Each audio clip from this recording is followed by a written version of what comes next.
Rob Tebbutt for Boxing Social. Delighted to be joined here today by the Saint, George Groves. Thanks very much for having me down to Casa del Groves. How are you, George? I'm good, thank you. I'm good. You're welcome. Yeah, it takes a lot for me to leave the house these days, I suppose. So, no, you're welcome to come in. Well, as I said, thanks very much. I do appreciate you having me down. How's retirement treating you?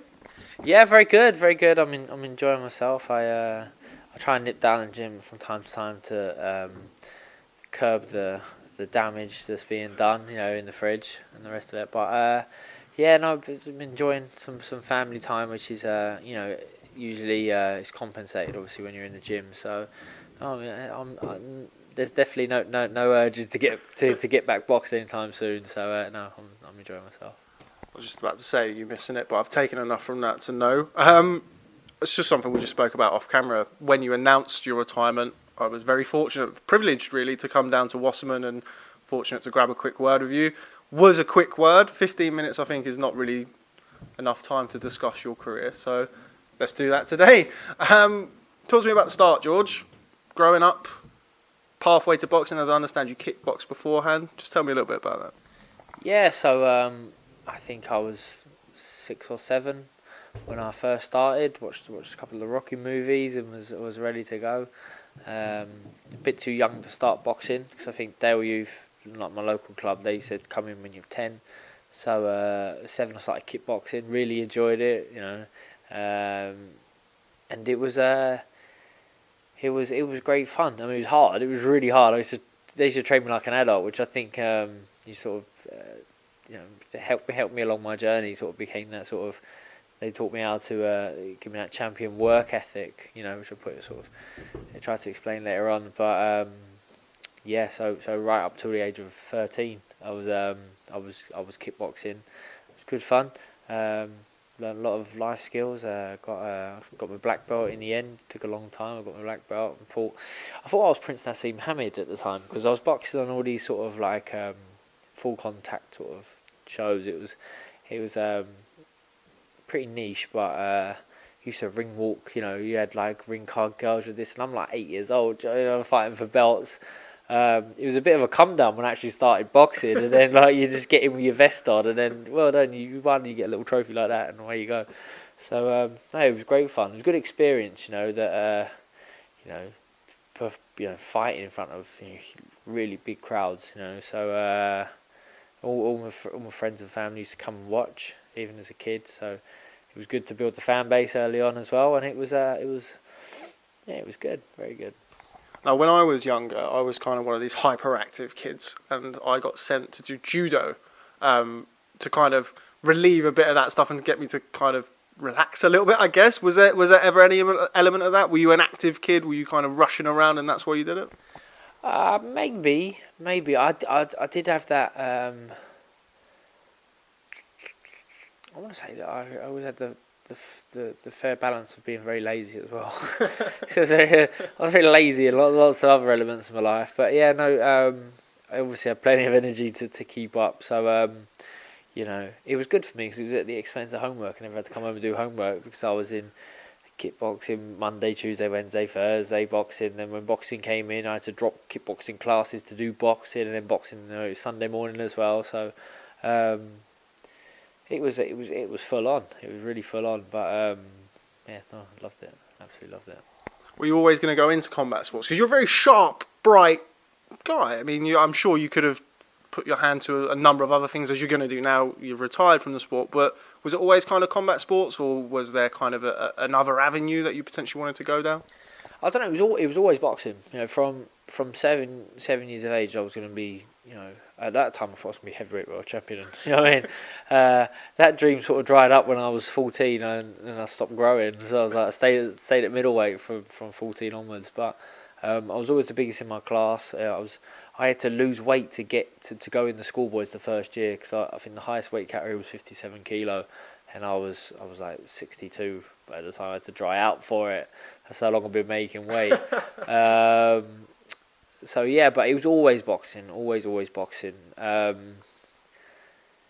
suppose as you do get older, and it never occurred to me that boxing wouldn't work. I remember being 16, 17, joining sort of the England squad, and then meeting kids that like their passion wasn't to box when they got older. You know, they were just doing it because they liked it, a bit of fun, and it won't work out though. I was like, well, I don't understand. What else is there to do? Like even at that age, so there was no concept of injuries or anything preventing me from getting there. It was always that was the case, and then I was really successful from an early age. Like won pretty much everything until I started boxing for England. As I say, you go around the world and they're a bit tougher, they're a bit more mature, and they do catch up with you, and you do lose quite a few, which is very painful to take at that age, you know. But no, held my own, kept my number one slots and stuff like that, and then won the ABAs and turned pro. So and then you have to keep winning. So but no, it was always boxing. And we'll come on to your amateur career in a little bit. I did a sit down with your old amateur teammate and professional stablemate Luke Campbell a couple of weeks ago, and he was saying about you kind of sharing a room and stuff. But before then, did you ever play football at all? Because you're a Chelsea fan, as am I. Were you ever a footballer? Did you ever try and play football?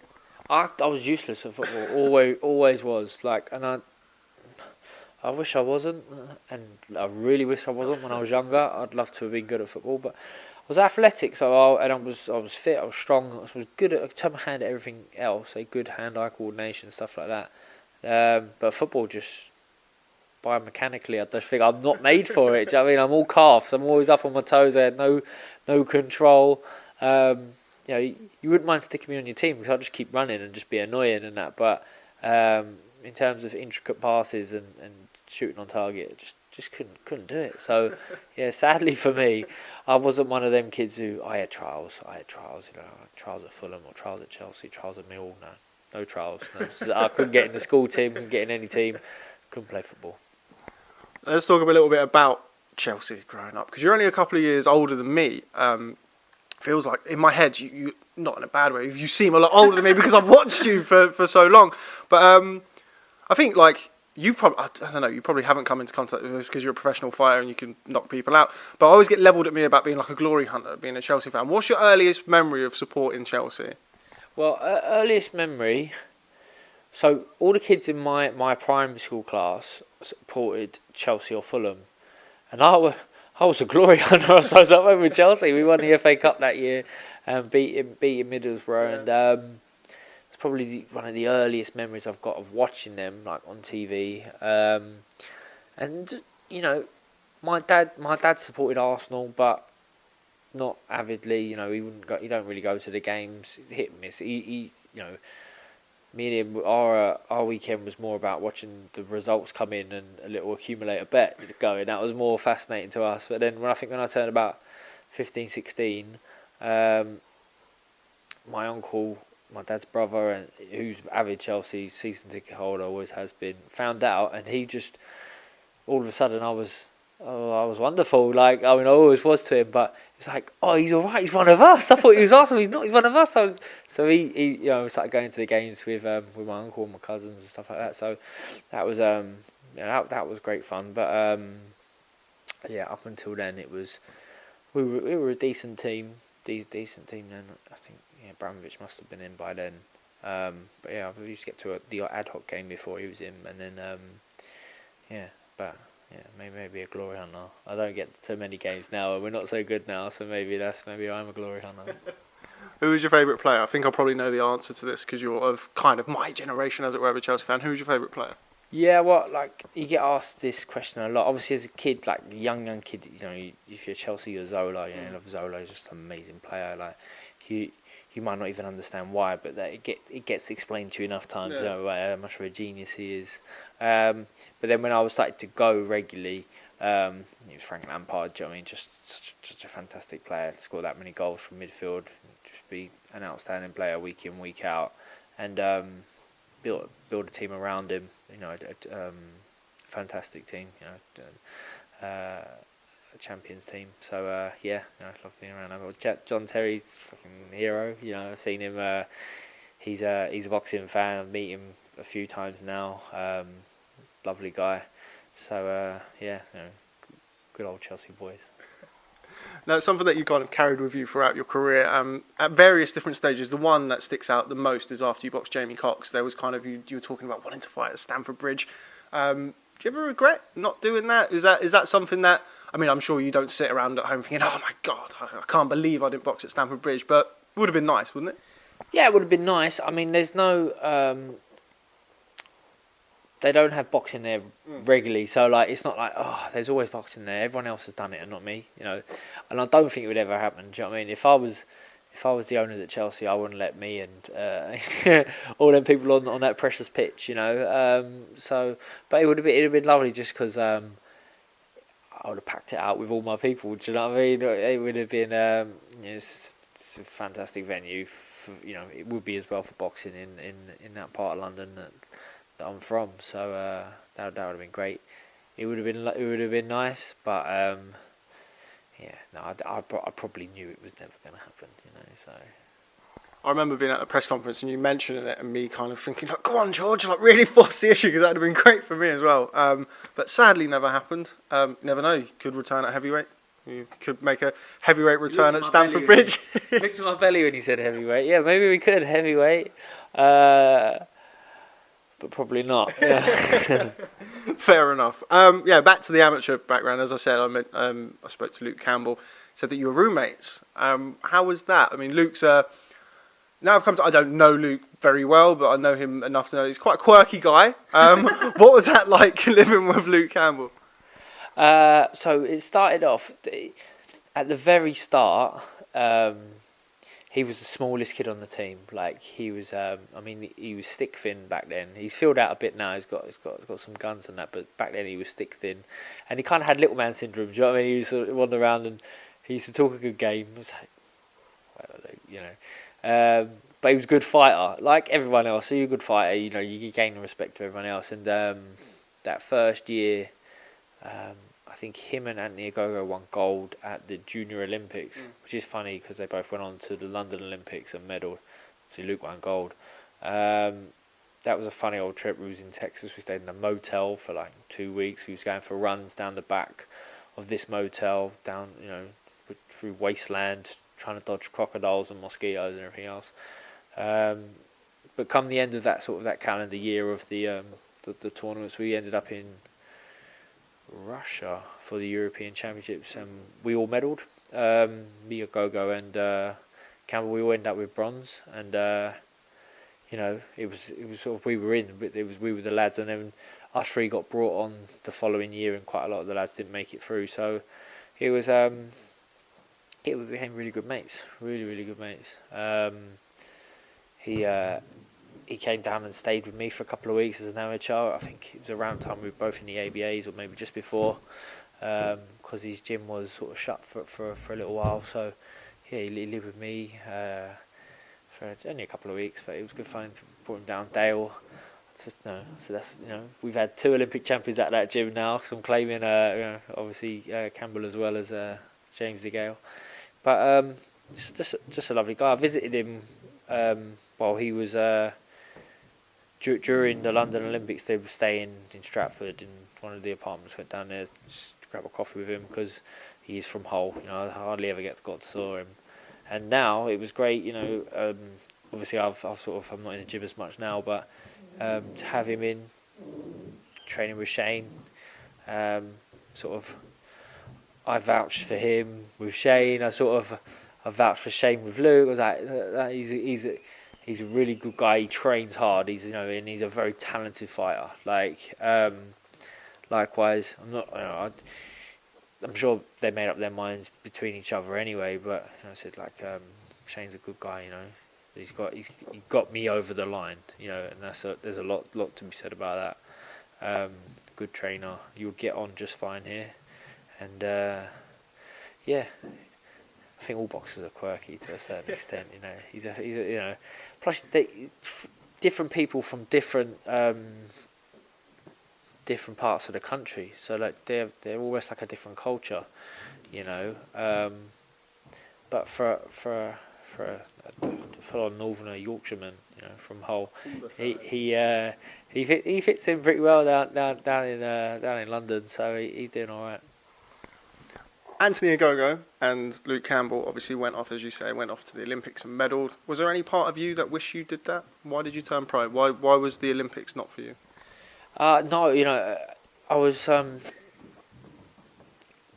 The ambition was always to do well as a pro. Always do well as a pro, And I sort of worked out in my head, like, way early on that, I could go to the Olympics at, 2008. I'll be 20 years old. That's a good age. Then I can turn pro straight after that. Rah. And if I'm honest, if I'm really honest, at that stage of my life, all I equated going to the Olympics with as money for the future. Because it gave you profile when you turn pro, and the profile meant you earn more money when you turn pro off the bat. But I didn't really want to waste 4 years hoping for that, and then probably not seeing that equate to anything. If I'd hung around and won a gold, we would have had 4 Olympic gold champions that calendar year, which just dilutes it that even much more. With there's only room for one, to really go on and be a star, and obviously that was Joshua because he's a heavyweight. He looks the part, Olympic champion from London. Away we go with him. I'd had to have contended with Nicola Adams, first Olympic female champion, from London, which should have had her own profile, and then it would have been me battling with Luke Campbell, who's I don't know, what his niche would have been, the northern hero and that. So no, I was more than happy to turn over, and it's lovely, and it'll be a proud moment for you to represent your country, but also like at the time when you're in the midst of it, you still represent your country going all around the world fighting, but you don't get any sort of accolades for it as such. 9 times out of 10 you get stitched up when you're away from home. There's loads of dodgy decisions. You're staying in bedsits and hostels and like really. Once we went to Bosnia and we stayed in an orphanage, in Bosnia, and there was lots of little kiddies wandering around with, and all you felt was, have I taken their bedroom? Where are they sleeping tonight? But that, in some parts of the world, that's just how it was. So, no, I don't know. By the time the Olympics came around 2012, I'd already beaten James DeGale in a headline pay-per-view event at the O2 Arena. I was well on my way, well established, and hadn't felt like I'd wasted any time. So definitely for me the right decision. Now, we've mentioned his name a couple of times already in this interview. So before we come on to your professional career, James DeGale, former amateur teammate and former professional opponent. Do you remember the first time you met James? Not particular. I think the first time. I mean, he was already there when I joined Dale, and I didn't even know that until later on when someone had sort of pointed it out. He obviously started before me. I was really quiet, sort of kept myself to myself, had a couple of mates. We went, I wasn't there that long. I think I was there a year, and then went into schoolboys, won the schoolboys, and then went to Vegas. And I know DeGale was there, but he didn't go Vegas with us that year. So our amateur club used to team up with Finchley and some other, they used to try and pick a crop of good fighters. We'd take us all to the States, and we would fight sort of a London select versus Vegas select. It's fantastic. Do you know what I mean? When you're 12 years old and you're wandering up and down the Vegas Strip.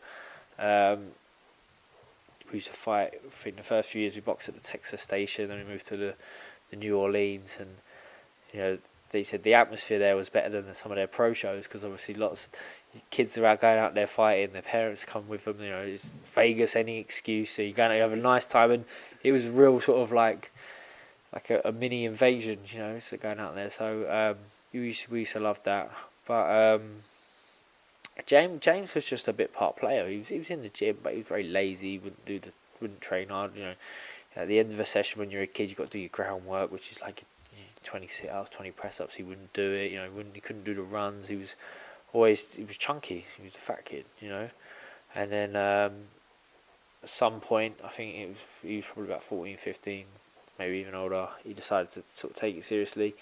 He lost some weight and he started winning. He just literally overnight, he went from orthodox to southpaw, found his feet, and started winning. Got selected for England. Went on a couple of trips. Won the ABAs at 18, which, you know, even back then it was pretty unheard of. The guys that were winning sort of the national championships were the old school guys who've been in it years and years and years. So for an 18-year-old, he was usually considered too immature to go in. But they win it on skill, you know, because that's what amateur boxing was really about. It's only 3 rounds. He won 2 ABA titles, and then it was I was 18. I wanted to go in the ABAs, so that's when we obviously clashed and fought and ain't got on since. So that's how it's gone. So was there no animosity before then? Was it only when you kind of saw each other as rivals, so to speak, that this kind of, I don't know, this beef, kind of the origin of that? Yeah, well, I always anticipated it, and maybe he didn't. Maybe he just thought that, you know, I will bow down to him, you know, and avoid him and whatnot. But I didn't really see him as much of a threat, you know. I always thought I was better than him, and I think he thought it a bit ludicrous, like that, you know, I'd want to fight him or I want to go in the ABAs. I thought it'd be ludicrous that I'd beat him, and obviously I did, and he generally couldn't take it from there. I think it's in his nature to be patronising. You know, he used to patronise me, you know, when I was 16 and he was 18 and stuff like that. But, you know, I was ready to fight him. I know I've watched him enough times. We've done enough sparring together. You know, I was the one who sparred him the whole way through when he won the ABAs the first time, and I was 16 years old, and I was more than holding my own. So I knew in a couple of years, a bit more maturity and that, but, you know, I'd definitely go further than he did. But it was good that I think we both sort of brought each other along. You know, we had that rivalry because we both wanted to be winners. You know, it was a successful amateur club. There was lots of champions that came in and out, and you wanted to be the number one boy. You know, you wouldn't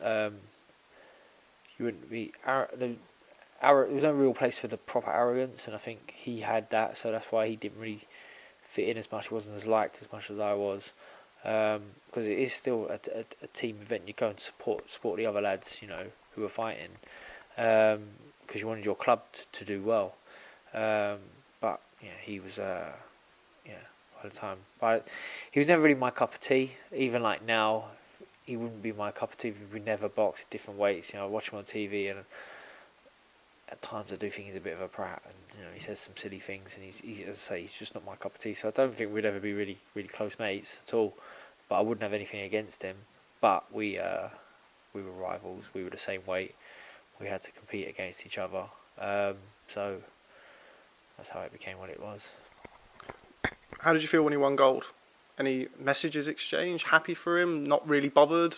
How did you feel? No, definitely wasn't particularly happy for him. I never thought to myself, I could have done that. That should be me. Because I might have said it over the years without meaning it, just because I thought it might wind him up, you know, or it will serve its purpose or enhance my sort of profile. But I didn't think that he was good enough to win one. It's just right time, right place. You know, he wasn't ranked at all going out there. He'd been beat. He qualified. I think there's 3 qualifying events, or maybe 4. Because if you're not the host nation, you don't automatically get a place. So you have to go out and qualify. And Europe's a hard place to qualify from anyway. He failed. Say it was 3. Say you get 4 attempts. He failed at the first 3 and only qualified with the last attempt. You know, he had 5 fights out there. First one he boxes a New Zealand kid, so that's a walkover. I don't know who he boxed. I counted 3. It might have been 4 out of the 5 guys he boxed in Beijing. Already held victories over him. Darren Sutherland, who he boxed in the semi-finals, I think was beaten in 4-1. They boxed 5 times, beat him 4 times. The Cuban he boxed in the final, beat him on the Amir Khan kindling undercard or something similar. The Kazakhstani he beat on his way through, I think, for a medal, already beat him the year before, you know, and that Kazakhstani knocked out Korobov, who was the #1 dude at the time. So he didn't have a fortunate draw. He showed up. Fair play to him. He showed up and he got the win. So maybe the guys who had victories over him didn't show up on their time. Like Sutherland, I felt didn't show up. He just looked content with his bronze medal. He'd got into a medal position. He looked like he switched off. So fair play to DeGale. He got the gold. I never for a second thought that should be me, because I'm sure I wouldn't have been nowhere near ranked in the top 10 going into that in the world, and you know, a couple of fighters probably held victories over me. I can't remember. So good on him. Lots of people saying this is great for you. This just enhances your rivalry. You've got a victory over him. You just beat an Olympic champion. You know, last year he's gone on to win the Olympics. So when your paths cross as pros, you've got that over him. He knows that. Plus, it just commercially from a business side, it just adds so much more spice to the rivalry. Just more pound size. So enjoy it. So yeah, there's frustration there, but it's petty. It's just that someone you don't like has gone on to do something well for themselves. So you're like, I'd rather him just be miserable. But you don't want to be that person forever. So yeah, no, I'm part of me's happy for him, and I'm happy that for myself that it adds to the story. You know, enhances everything around it and makes us big part players. You know, I've gone on to successfully be and own an Olympic champion. He's in my pocket. He always will be. So that's nice that I can take that home and enjoy that for the rest of my days. Now, you've spoken about the build-up to the Froch fight on numerous occasions with kind of working with Paddy. The actual fight itself, do you feel like that was the best version of you in your career? Do you think up until the stoppage that was the best version of George Groves? No. Because I couldn't get rid of him. Where I was just going right hand happy to the head. I should have mixed it up. I should have put some different shots in there. I should put some body shots in there. I should have set a couple more traps. You know, not to blame Paddy at that point. It would have been nice if he'd sort of given me the right pointers. And then the 6th round was torrid for Froch, like real torrid. And at that point, Paddy told me to have a round off in the 7th, when really I should have just sustained a bit more. That would have been a better option, as many other things throughout that fight. But you know, it's hard for someone. You got to call it in the moment. As I say, I learned from that incident that, you know, in future fights, you know, when I've got someone going, I'm going to vary the attacks, you know. But at that point, there's so much at stake, there's so much pressure that, you know, I just want to get this fight over with. And, you know, for me, that means throwing right hands to the head. You know, that's how I end shot, that's how I end fights. So, yeah, that was that. In many ways, it was like the best me. You know, I was still young. I was still unbeaten. I wasn't. I was still ballsy. I was still fresh. I was still this, still that. And I've never more up for it probably than I was then. With excitement, not just the pressure. So yeah, in many ways, probably one of my best performances, one of the best versions of me. But in other ways, just without that bit of experience that I gained predominantly from that fight. Were you surprised when you had him over in the first round? Did you anticipate? I know you had the kind of the pre-fight stuff. I'm going to hit you with 2 right hands, Carl. Just 2. I remember it. But were you surprised when you had him over in the first round? Heavy knockdown as well. It wasn't like a flash knockdown. That could have quite conceivably been the end of the fight. No, not at all. I mean, you don't think you're going to go and knock someone out in the first round, but I knew I was going to knock him out. I was like, I mean, I didn't know his chin was that good, but I knew he crossed his feet and he walks onto shots, and if I hit him on the chin, he's going to go. I'm going to hit him so hard, he's going to go.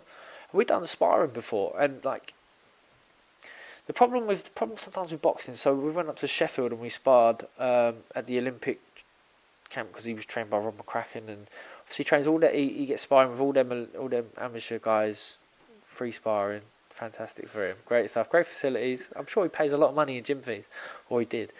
But yeah, no, I'd sparred him, and then this one time I'd gone up Sheffield in front of all the kids and sort of moving him around, and I had a tendency to switch off during spars, especially if it was going my way, and he bum rushes me on the ropes like he does, and he catches me right hand. It's and he gives me a flash knockdown. I get up, I'm like, oh, so annoyed. It's embarrassing because everyone's here watching.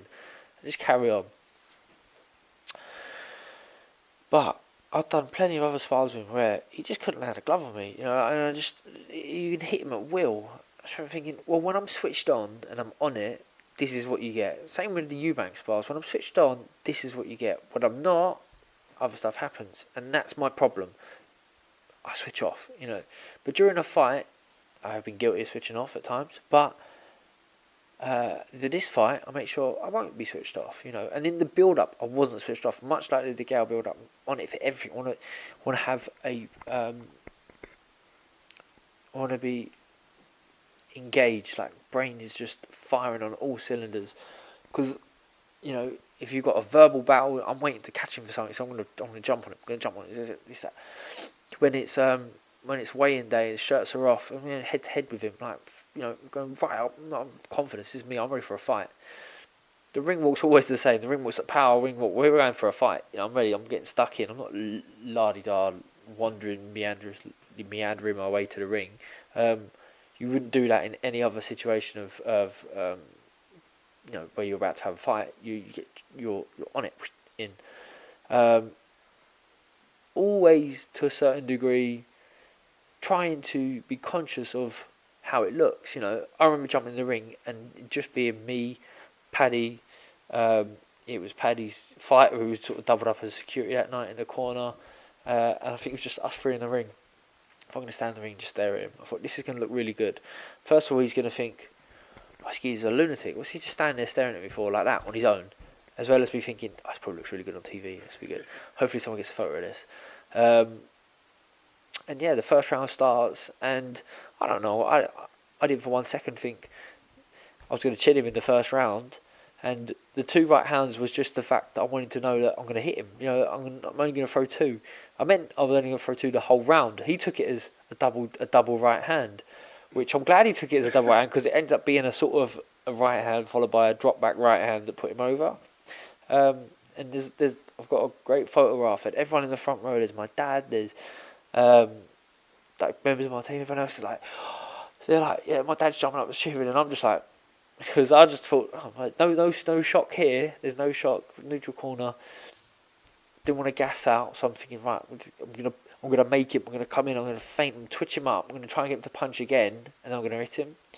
But he was so concussed after that first knockdown. I don't really think he punches, and then so I hit him, and I remember thinking, just keep punching till the bell goes. Like, as in, even if the bell goes and you've already committed to that right hand, just let it go through. There's nothing friendly about this no more. And I sort of hit him on the bell, right hand, and he sits down. Ideally, it would be nice to have had another minute to have got to him, and it was only a few seconds. But then I sat down at the end of the first round. I thought, this is no shock to me. I've hit him once, and he's gone over. I've got 11 rounds to do the same again. Don't need. That wasn't my miracle shot. It's going to come again. So just take your time, go out, feint him, make another mistake, and get hold of him. I caught him lots, second, third, fourth. So nothing as heavy as the first round, where probably did catch him a bit cold as well. But I punched him numb. He's one of them fighters that can get punched numb. So the right hands in the end, just doom. 6th round, he sits down and he's like, fucking hell, he says to his McCracken. He's probably still dizzy, and he don't know what to do. But to his credit, he's one of them guys who just bites down on a gum shield and keeps punching. Even though he's petrified, that's what he punches himself out of a bad situation. To his credit, he's not interested in holding, he's not interested in moving. He probably can't really do either of them things too well. He punches way out of a bad situation. You know, I'm not Andre Ward. I've never had the coaching that he's had through. You know, I've never worked with anyone as probably as acute, intelligent as boxing as Virgil Hunter. So you know, I didn't do the tying up, the clever tying up things to grab a breather or to pull him off guard and hit him with this, do that. So at that point, it was just keep punching. So as I say, 7th round, Paddy told me to take a breather, and I feel that probably gave him a bit of confidence and a bit of reassurance. 8th round, I think I hurt him again. I can't remember if it gets stopped in the 8th or the 9th, but it's the 9th. At that point, literally the first time he lets his hands go, nothing really lands. We were both a bit wobbly on the legs, but not through getting hit, just through fatigue. Do you know what I mean? If I've been whacking a heavy bag for 9 rounds, I'm going to be tired. Do you know what I mean? So yeah, Howard Foster jumps in, and I'm just like, oh my god, I can't believe this. Again, like I think to myself, what has he seen? Like, what do I look like? I've been hurt? Because I'm definitely not hurt. I don't feel it. Like, oh, for God's sake, what have I done? Like, you're blaming yourself at that point. You think, oh, have I fucked this up? After all this, what have I done wrong? But then you just look around, you see everyone else's face, you're like, oh, I've been stitched up. And then you watch it back, you're like, I've been stitched up. So yeah, it was. I go back to the original point. I wasn't shocked putting him over. Just disappointed. Not disappointed he got back up. Disappointed I couldn't put him back down and keep him down. So. Now, I've just seen your lovely wife at the door, so we're going to try and skate through this. Right, yeah. Rematch. Took a lot on in that rematch outside the ring. I think it's when you started managing. You brought Luke Watkins on. Obviously, a massively hyped build-up. Do you regret any of that? Do you think you kind of expended mental, emotional energy in the build-up that potentially you didn't need to in the second fight? Yeah, definitely. Definitely, it was taxing. But I'm still young and fresh. Had no kids. You know, it was like away we go. You know, like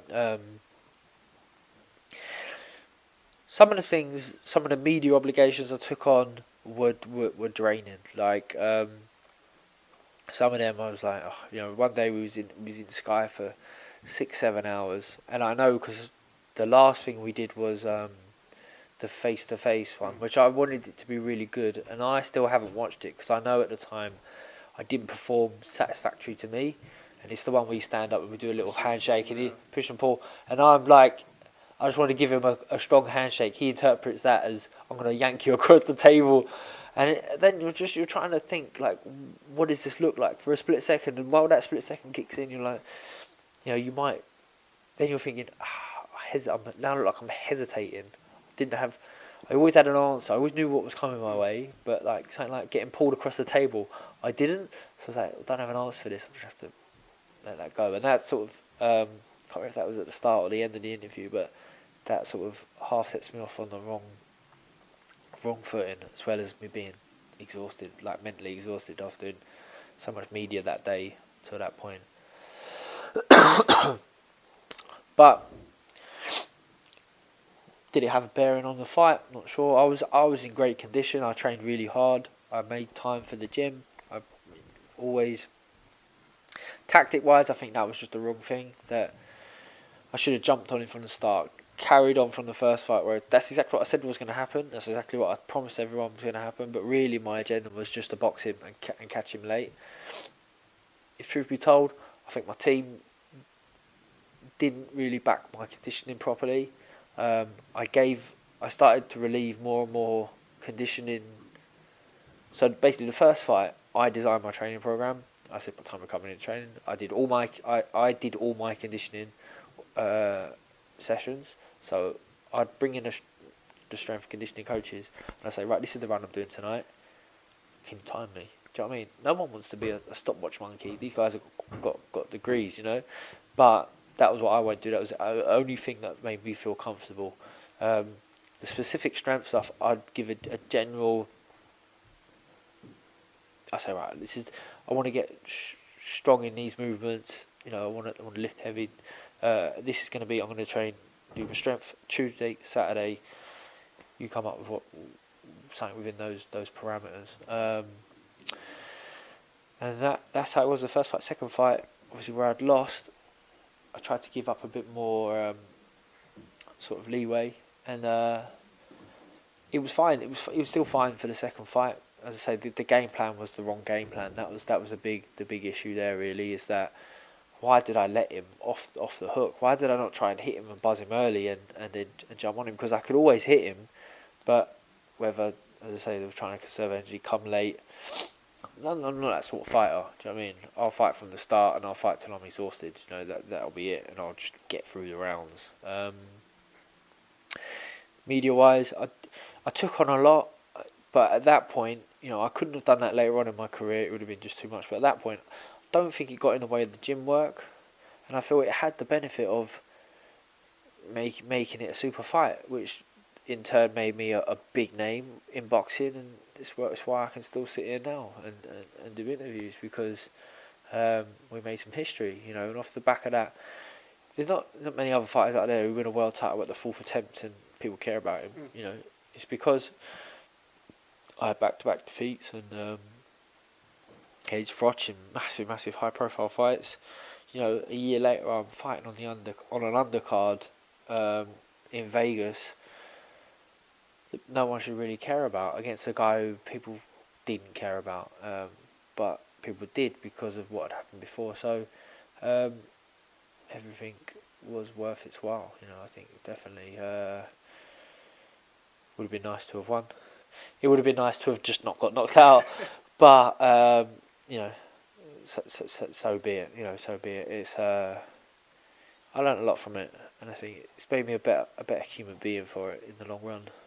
Maybe not even just a better fighter. So it's okay. So you just mentioned the fact that a year later you boxed Badou Jack, returned to Las Vegas. So you were there when you were 12 years old, and now you're there fighting for a world title. What was the whole experience like? Not that great, to be honest. Yeah, you know, I ain't really Vegas. It's great fun if you're out there and you're not working, but if you're working, it's quite tough. You know, it's a difficult place to operate. We went to Big Bear to train, and the day before we was due to fly out, I was supposed to be headlining at the Cosmopolitan on a someone show.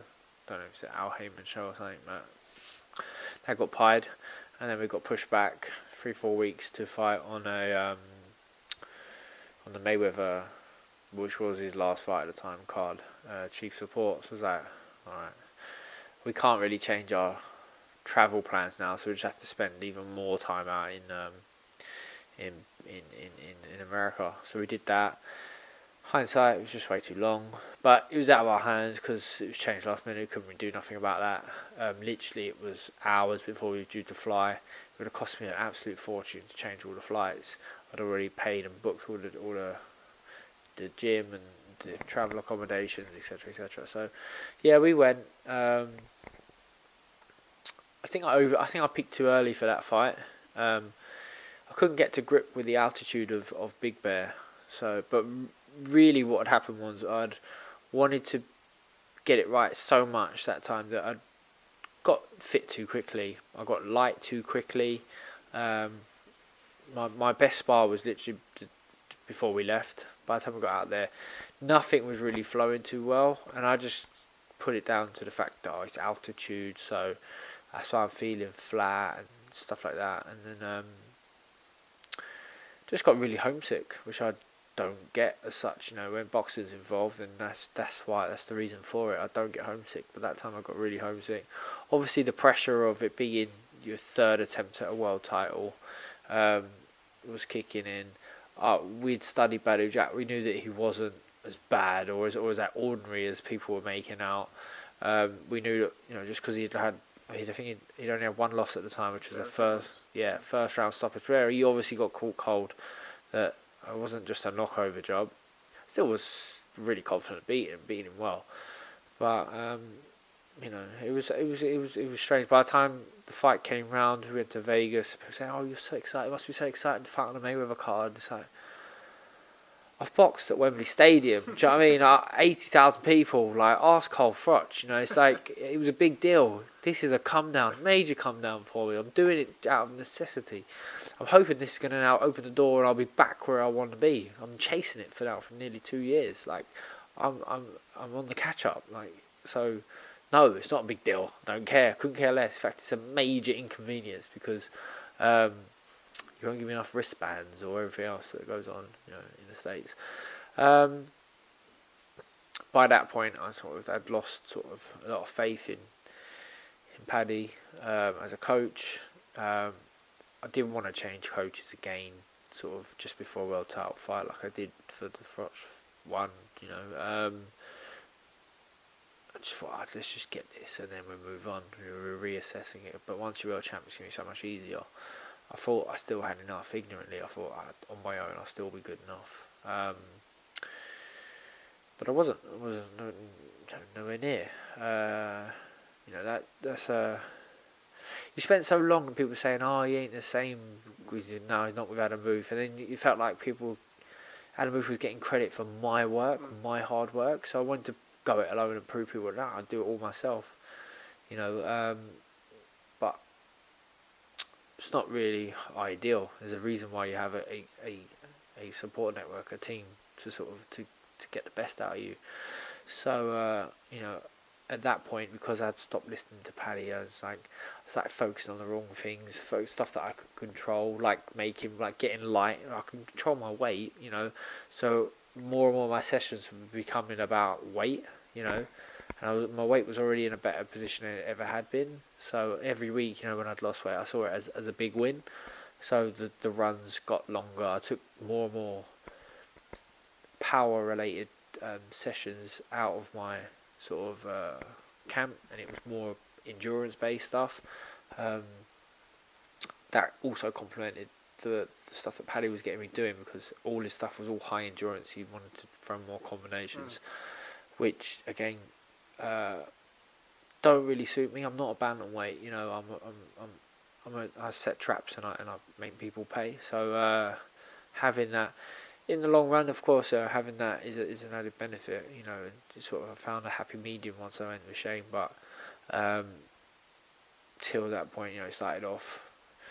That was the mantra I asked for Paddy. You know, I said, look, Adam Booth is a sharpshooter. He's a one punch. He can't put more than 2 punches together. You know, when we went with Paddy, he was like, let's figure this out. But he took away everything that I did well. Took that out. He didn't want to do that no more. And it was all about this and that. And, you know, can't even think of the fighters we used to talk about now. But so yeah. So come Badou Jack. I was with my wife in Las Vegas hotel room. I think we stayed at the Vidara. We was in the bathroom. I was laying in the bath, looking. They had a nice bath there, and it had a sort of like a apex sort of window, like the corner suite, so you could just sort of sit there and look out.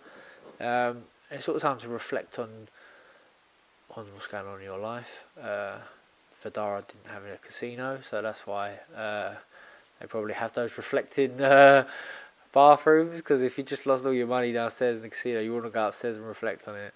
But I just remember thinking, oh, I'm just so desperate to get this over with, being really emotional, a bit teary, and that's not ideal to be in that situation literally a couple of hours before you're boxing.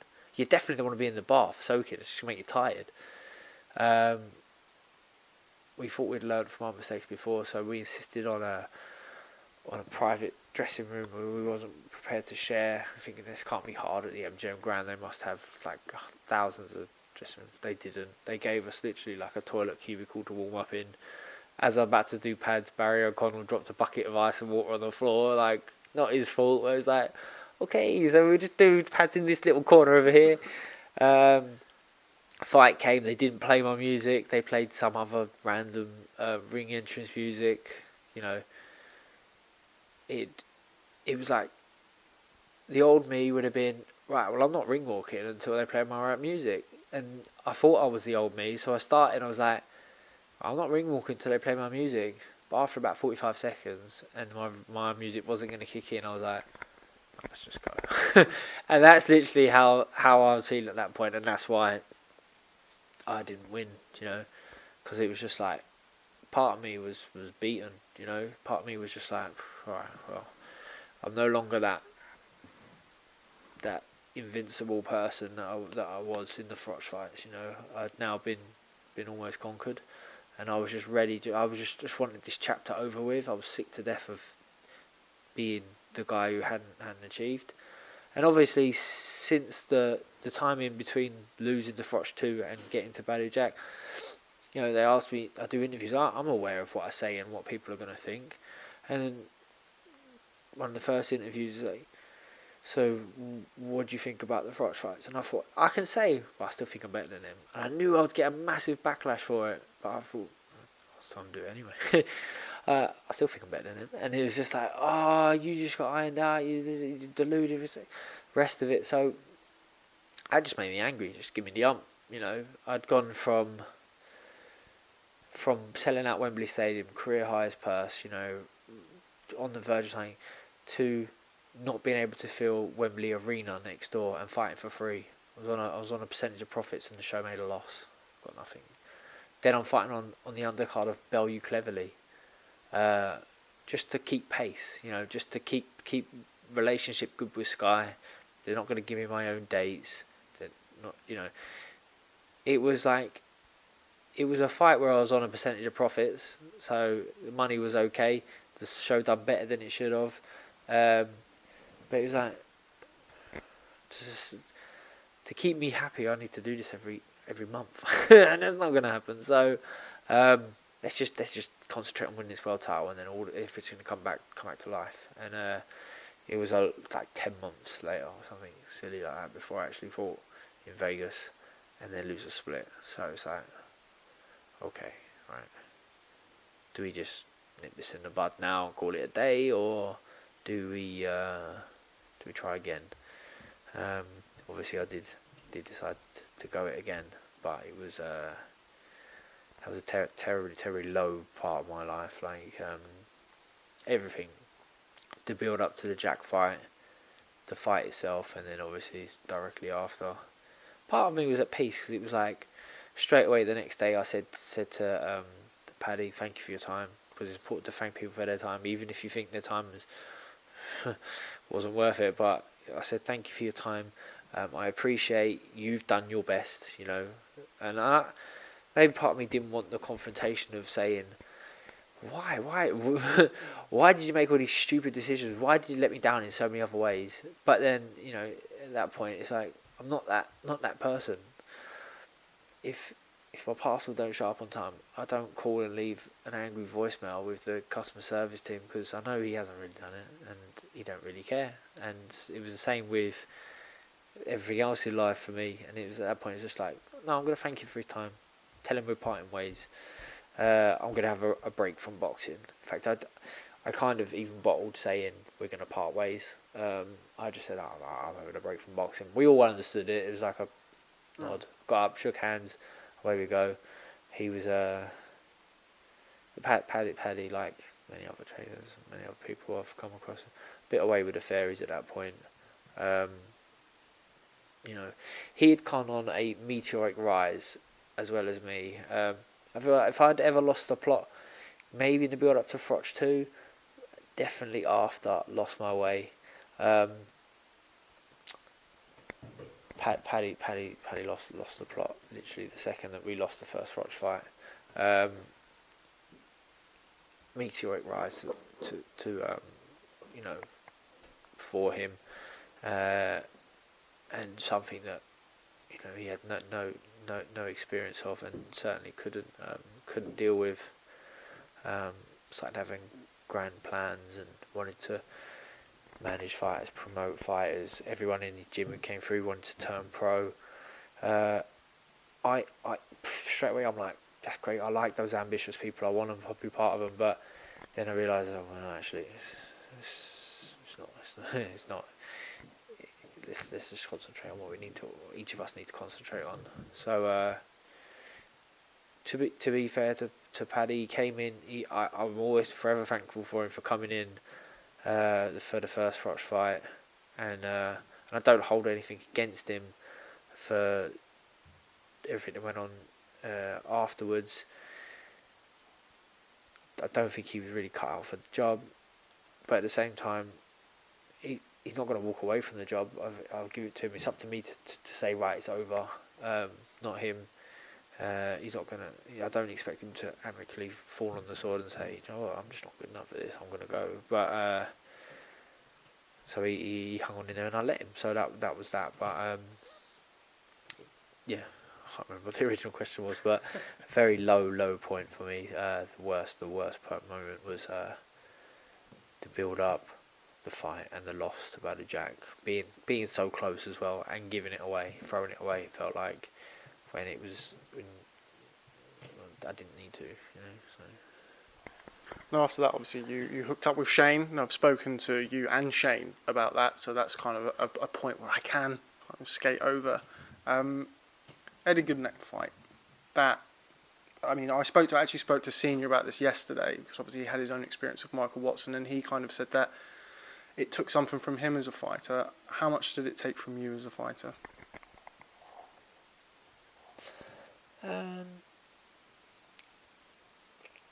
It was I don't know, because you gotta cancel yourself. You know, you really gotta counsel in yourself. You know, you gotta sit down and really go through it all. And sometimes you feel differently day to day. But I know it was horrific. You know, I saw him a few days after the fight in hospital, and he looked like half the man he was, you know, the Saturday before. It literally looked like half of him had wasted away. It didn't make no sense to me how someone could look so different. I went with Nissa Sowland, and definitely his dad, his brother, his sister, his wife was there. And it was like, you feel so sorry. You're like,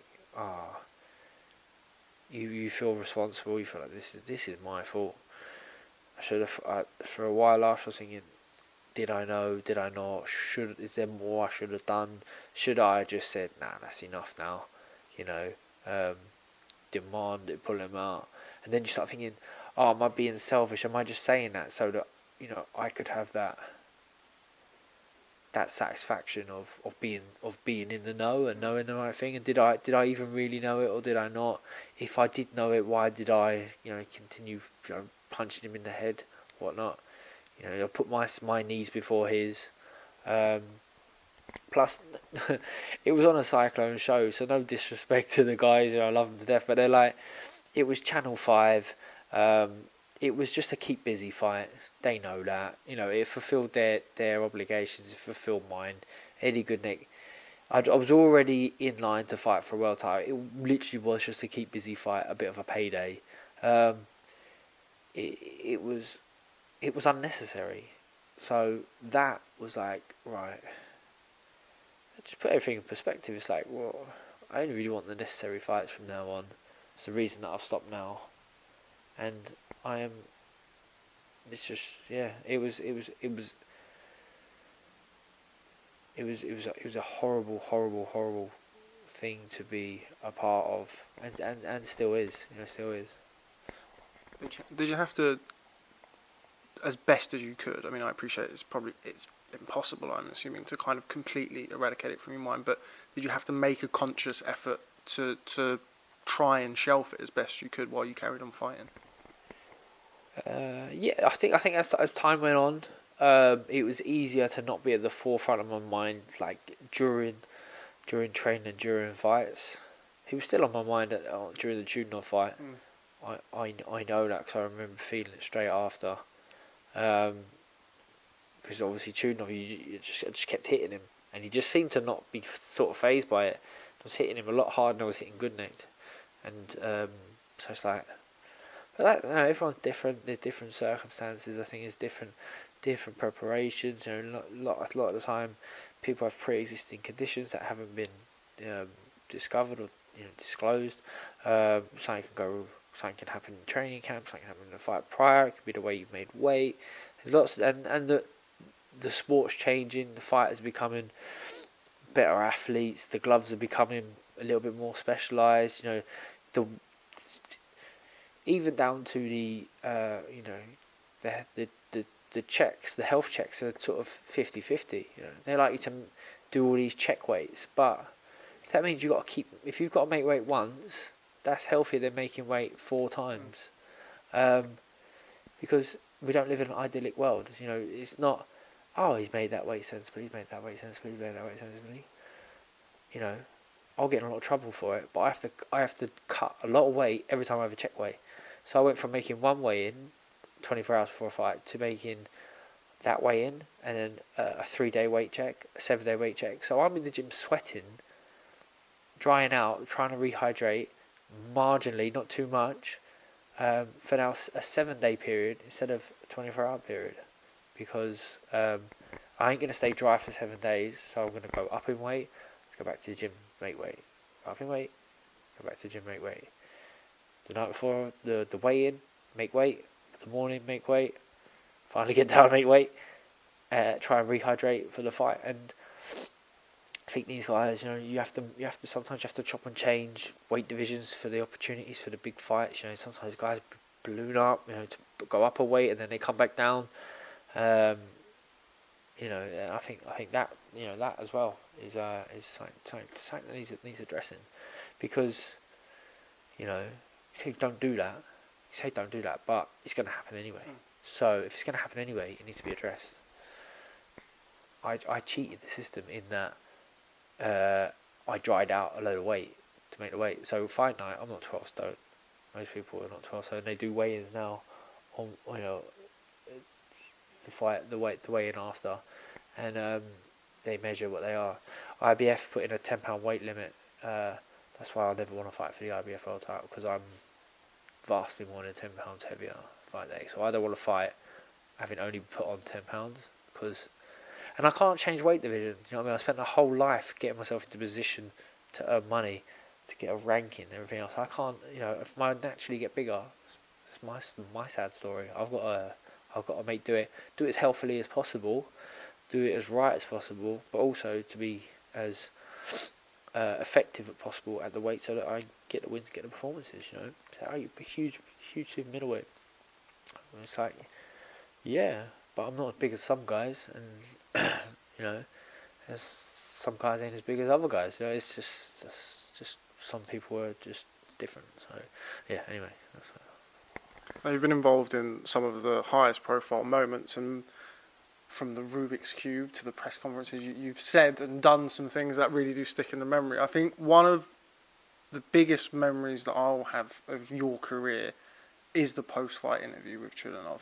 You're somebody who, you mentioned earlier on, you like to convey this kind of chest out and have been well prepared and well rehearsed. That struck me as just something completely raw and from the heart. Explain to me the feeling of overcoming. Obviously, you mentioned Eduard Gutknecht in that speech. Just try and explain to me the feeling, if you can, of winning that world title and those 15-20 minutes afterwards. So it's a feeling of happiness and joy, but not. There's nothing. It's just relief. Like it's the feeling of relief. Like something bad was on the verge. It felt like something bad was on the verge of happening, and it's a relief that it didn't happen. And then for me, it's like, right, well, I can move on with my life. I've been treading water now for years, like trying to get on with my life, and I can't. But now I can finally get on with my life, and this is just a massive relief. Like you could feel years of pressure, the weight on my shoulders just relieving itself, and what comes with that is the exhaustion. It's like when people go on holiday and get sick. It's because like they're working so hard at home, they haven't got time to get sick. They go on holiday, relax, and like, oh, I've got the flu. That's literally how it felt. And you see the footage of me in the change room after.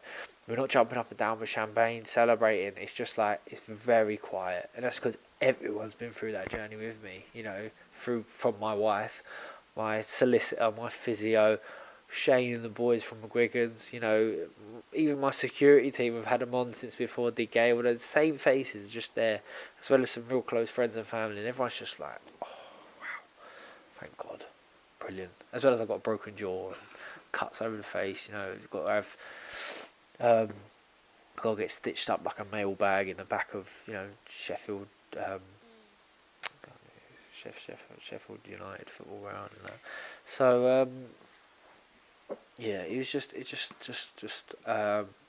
relief, And you want to be honest. You want to be honest, because you only get one shot at this. You want it to be good, and you know, I'm listening to it because I've got a broken jaw and my nose is knackered, so I always sound like I've got a cold, and at that point I get really squeaky because I'm very tired, you know. So you want to sound very good. You want to be conscious of that. You want to mention the right people. You want to be thankful, give praise, be humble, but also not give too much away, so people know that it's been a struggle, you know. And then you don't want to prepare that speech beforehand, because you might not get a chance to say it. So you've got to come up with it literally within a few seconds, surmise the fight, execute it, and get it off well. So I was happy. I think just through the feedback that, you know, so it's lovely what you said. You said what you need to say. It was heartfelt. It was genuine. That's ultimately what I wanted to get across. I've become kind of relatable. You know, if I look at fighters, I'll say, if I want to talk to a young fighter, I say, right, you got. There's two ways that you want to display yourself. You want to be relatable. That shows the human side, whether that be humble. What goes on in your world that people can relate to? Because that's why people want to engage in you. But also, you want to be inspirational. So that could be something that's unattainable, something that you can't, that they aspire to. You know, whether that be your strength, your resilience, your tenacity, your determination, your work ethic, your, you know, whatever that may be, that should be something that is inspiration for people. So the fact that you have hard times and shortcomings and that, don't worry about them, because everyone, that's life. People go through that. People understand that. But also, when you can display that bit of invincibility, that will be inspiring, because ultimately you are just a human being that, you know, you started at a humble position. Most fighters start with a humble background. Some are 6'9" with, you know, muscles that, you know, and then they're going to have that added advantage where they are sort of superhuman. But most other fighters are just normal everyday guys, and the second they stop boxing, they turn into regular dudes. So you know, it's always good to be those sort of characters. Okay, well, George Groves, we've covered everything here that we didn't cover when I was at Wasserman. Anything that I have missed out is in that other interview, so people watching this can find that. Just want to say again, as I did in the very first, well, not the very first interview, but in that interview at Wasserman, congratulations on your career. You've built a tremendous career. You've got a lovely home, which I'm very humbled that you've invited me to today. You did it your way, which is something that I've said and a lot of other people have said, and in boxing that's not an easy thing to do. It's certainly not an easy thing to do and come out on top and at the top. So congratulations on a fantastic career. Whatever you turn your hand to next, whether it be motivational speaking, managing fighters, landscape gardening, I don't know, whatever it is, I'm sure you'll be a fantastic success. Ladies and gentlemen, the Saint, George Groves, thanks very much for speaking to Boxing Social, and I'm sure I'll catch up with you soon and look forward to it. Thanks, George. Cheers, thanks, Rob. Nice one.